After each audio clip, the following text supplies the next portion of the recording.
Okay, so it's recording. All right, ladies and gentlemen. I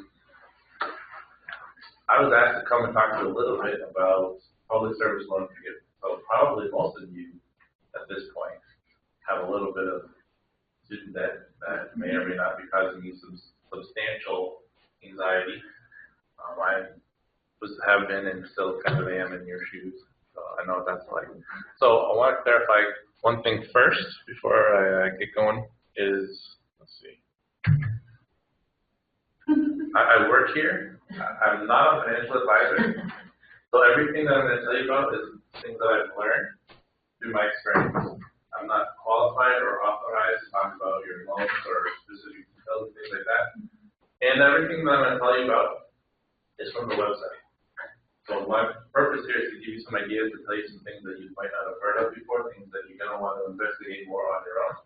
So I want to point you in the direction that you need to go to do that if you're interested. And you can contact me with questions. I'll give you my contact after. But know that, again, this is not my thing. I'm not trained or authorized or speak with any kind of special knowledge other than experience. Not that that's nothing, but so just keep that in mind. So what I'm going to talk about today is first I want to give you some recommendations, or a recommendation, something that I learned from my own going through this that I wish someone had told me. So we're going to go over that. I'm going to talk about some options that you have. I'm going to talk about the details about the loan forgiveness, the limitations of that, and what exactly that means. So debt, I'm not going to ask for hands of who has the most debt, but I'm guessing, yeah, all right.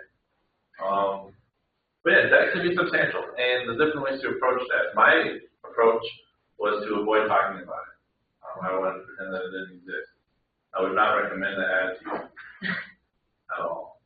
It's good that you're here. It's good that you're willing to take part in conversations about how to kind of be more proactive about what you're going to do with your debt.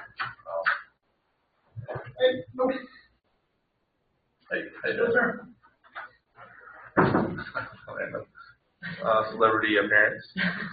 I want to point your attention to this website. Has anyone been to this website before?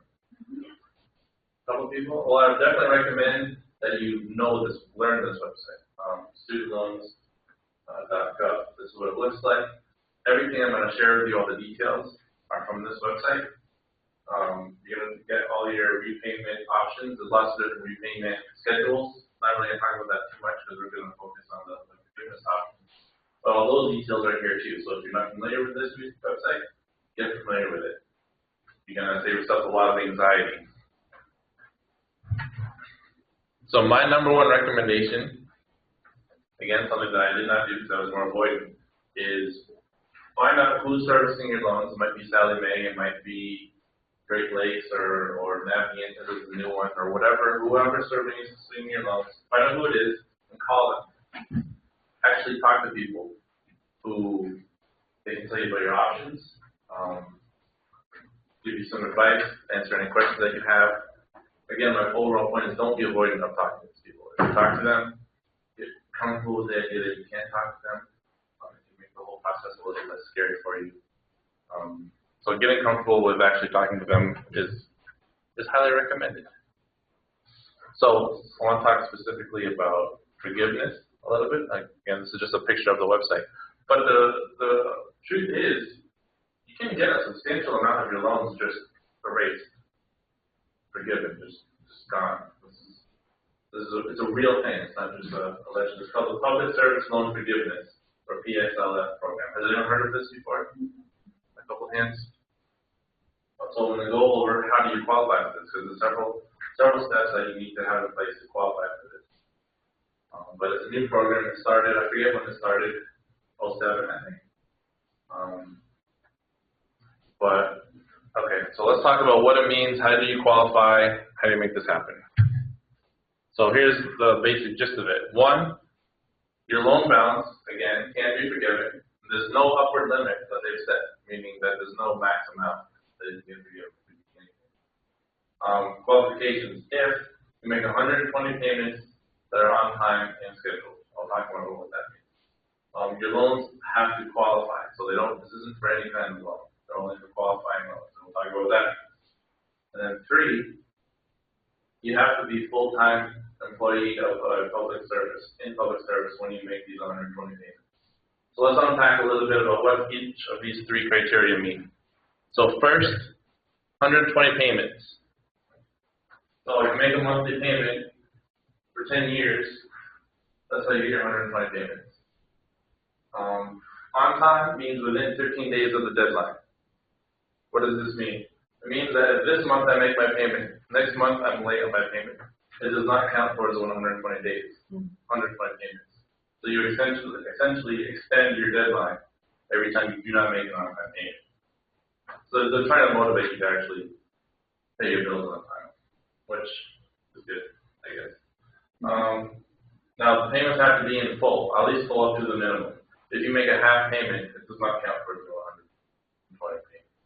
So you have to pay in full, at least the minimum. And then finally, the payment has to be part of your schedule. So there's different repayment schedules.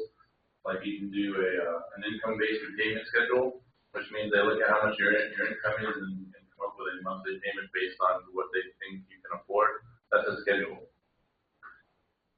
If you're in school, just making payments towards your bill that are not part of any schedule, but you're just trying to get your bill down, those do not count towards this 120 payments. So you have to be on a schedule. Again, contacting your service provider, talking about schedule options, and picking one means that those payments will begin counting towards this 120 payments. Okay, any questions so far? Yeah. Do you have to tell them that that's what you want to do, or once you start they're counting it? I'll tell you, I'm going to explain a little bit later how to keep track of this. But no, you don't have to tell them what you want to do. I mean, you can. And they can maybe help you answer some questions and make it easier for you. But you don't have to, no. All right, so schedule, on-time, full payments. Questions about this? Not yet? Okay. So what type of loans? So not all types of loans qualify. In fact, only one type of loan does qualify, which is the direct loans. If you're like me, I have a whole bunch of different loan types, and not many of them are direct loans. However, they have a direct loan consolidation that you can do, which means all your different loan types, be they from like Stafford loans or all those different kind of loans, you can condense them all into direct, so you have like one direct loan instead of several different random kind of loans. Once you do this new consolidated direct loan can apply. So any payments that you make on this new consolidated loan can be forgiven. All right. If you do that, though, any payments made before the consolidation happens do not count towards the 120. If you're not sure what type of loans you have, you probably have a whole bunch of different kind of loans. So like me, that's what's the deal. Go to this website, studentneeds.ed.gov, plug in your account information, and you get a whole list of all your loans, including who's servicing them and what type of loans they are. Again, if you don't see direct, you see all these other different kinds. You can still consolidate them and turn them into direct loans. This might impact your interest rates.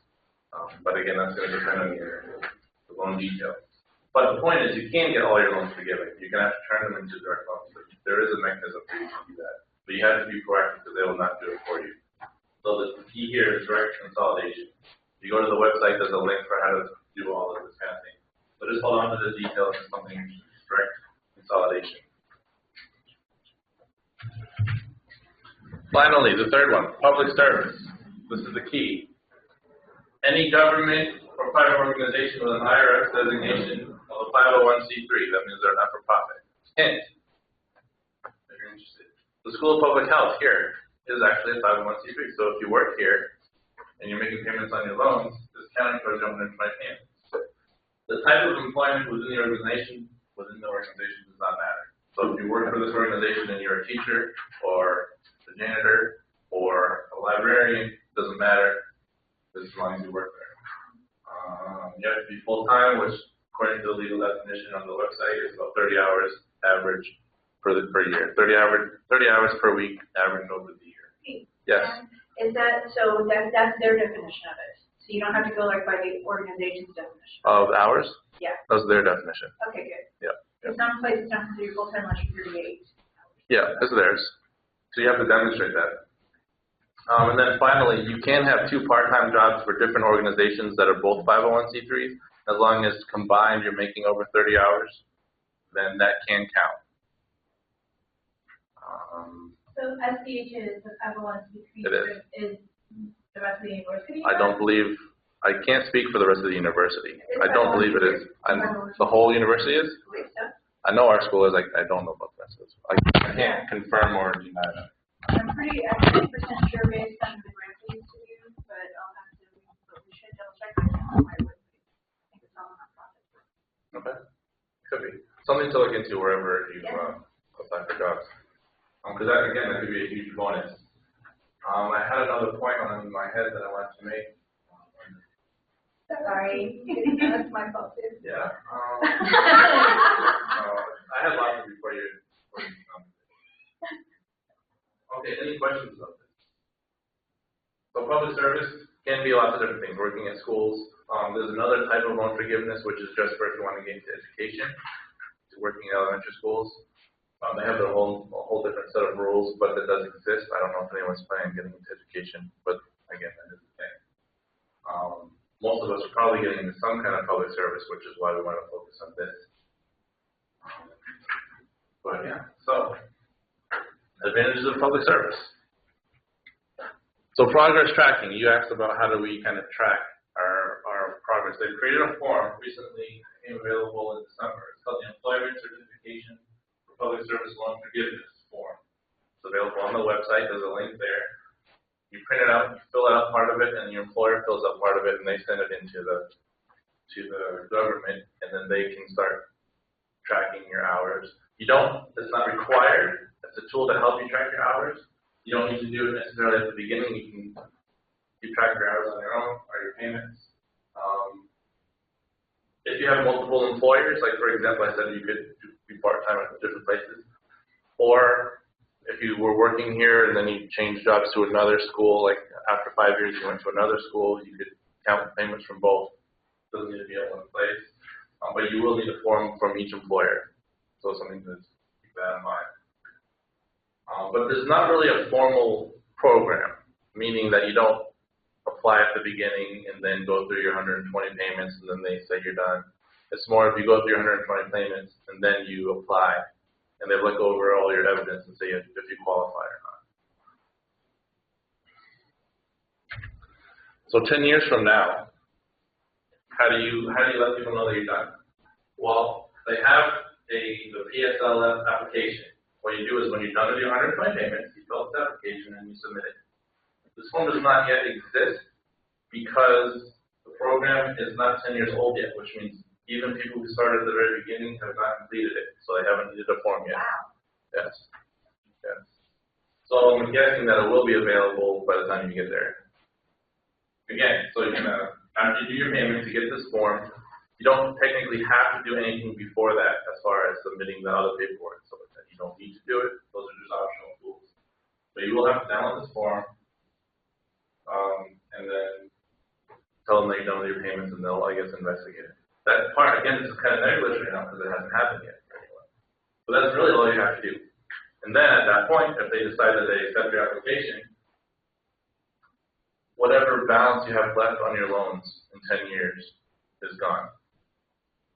So if you're in a 30-year payment flow program, that means you have 20 years left that's going to be forgiven. This could be quite impressive. Did I see your hand? Yes, but that's for any type of loan.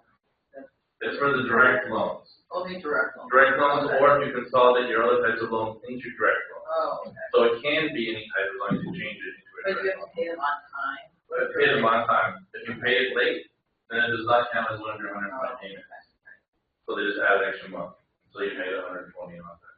So it could take, if you do on-time payments every other month, it's going to take you 20 years instead of 10 years. So do you recommend doing this route or rushing to get it all paid off? You know,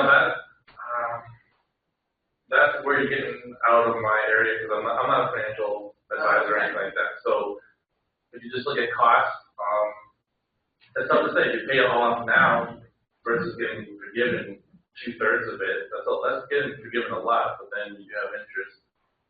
So I can't That's give a you advice personal on that. decision. That's a personal decision. I would say talk to a financial advisor. Okay.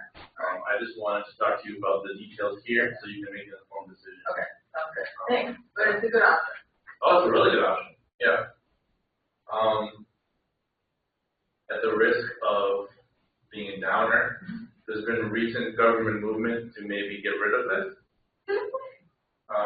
Hopefully they don't. Yeah, I was gonna ask you, like, what's the climate? There's no guarantee. The government does not guarantee you anything, which means if you start this, they do not promise that they will honor that. For example, if the ruling party decides to get rid of it in 5 years and you've made half your payments, they don't owe you anything. Gee, what price would this be? Who's to say? But the point is, yes, this is not promised you.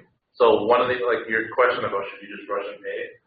If you don't rush because you're counting on this working, there's no promise that this will work. So it's kind of, you have to make it. You don't know if it's gonna be there. Right. At the very least, you're still employed, and at least you have somewhat of a chance of it getting together, right? You have a chance. Could there be another option? Like, There is another option that's not part of the public services, just for any loan type. Now, I'm not 100% clear on the details, but I do believe that if you make your payments, again, the same payment kind of criteria, but if you make your payments for 20 to 25 years, whatever is left. But if you're on a 30-year payment program, that's still 5 years of payments being forgiven. And for those of us with a lot of debt, that could be substantial. And I know 25 years seems like a long time, but some of us got a lot of debt too, so. But yeah, that's not dependent on any kind of public service. That's just making your loan payments, and they'll just be forgiven after a certain amount of time. Again, but that's, who knows what can change in 20, 25 years. Yeah. This is only a federal student, not private student. Right. You said that you can get any loan. You can do the consolidation. You can get a lot of loans into the direct. The private loans, I'm not 100% sure if you can consolidate the private loans into that direct government loan. That would be something, again, that I would recommend calling the people to ask those kind of details. And that's a good point. I don't know how to answer that. That's possible. Any other questions about this right now? Again, tips. Very much, I would recommend you familiarize yourself with the website. There's a lot more details than I told you. I mean, I just gave you the general gist, but to nail down any questions you might have, get familiar with this website. There's a lot of recommendations, guides, options, things that might be pertinent to you and your exact situation. And then finally, I want to leave you with my thought of don't avoid talking to these people. Call your service providers. They will walk you through this conversation we just had, what options are best for you, what payment schedules, what repayment schedules are best for you. So they're actually the ones that I've talked to are very nice. So if you have any kind of intimidation or anxiety or avoidance to talking to them, I'd say put it aside for 5 minutes, talk to them, and your future life will be much easier. So that's my main advice. Yes? This might be, I don't know if this question is relevant, but let's say you're in a doctorate program, but you are working for a 501c3 for the required amount of time, like the 30 years. Are you able to qualify for the, making the payments and the loan forgiveness even though you're in a doctorate program? So if you're in school, Yeah. still collecting loans, Yes. then you're probably not on a repayment schedule. Right, because they're being Right. deferred. So the 120 payments have to be while you're on a schedule. So Okay. you can pay while you're in school Mhm. and keep your overall down, but that will not count towards 120. Got it. I want to leave you with my contact information. If you have any questions or you want to talk about fun things, not politics. Anyway, my contact information up there. I hope this was helpful for you, or at least give you some ideas of what your options are. Again, I would encourage everyone to investigate further, but at least now maybe you have a sense of where you want to go from here. Yeah. All the humans we talk to will be familiar with this. Oh yeah. Oh yeah. They'll walk you through the whole process for the loan consolidation. And like, for example, for me, I had all kinds of different loans that they had there's levels of consolidation. Like they had to consolidate different kinds of loans into packages and then consolidate those to get everything to qualify. There was a whole complicated thing that I don't understand, but they were able to put that all together. So yeah, they're very familiar with this and how to make it happen and how to make it as effective for you as possible. So yeah, they're a great resource. What about loan shark loans? Can you consolidate I don't those as know. well? Loan shark loans, Like like, from a loan shark, like, are those you could try. I would say call them and Can ask. you consolidate those with those? I would say give it a shot. Give it a shot. Maybe What's the we'll worst that figure can it out, happen? you You know? break it, it could be broken or something. But yeah, so Thank you, That's- Dr. Gleason. thank you. This was really I hope it's helpful. I'm sure it was. I'm just so glad. If anyone is interested in these slides, again, all the information is from the website. But if you want the slides, send me an email, and I'll be happy to get Yeah, them if to you you. send to us, we'll put them on our canvas. Yeah, okay, I can do that. Yeah. Thank you. Thank you, thank you. Hey, if you guys want something to eat, there's vegetarian without bell peppers pizza on it. I don't like bell peppers. I like pizza. So anyway, it's over here. And if y'all want some, I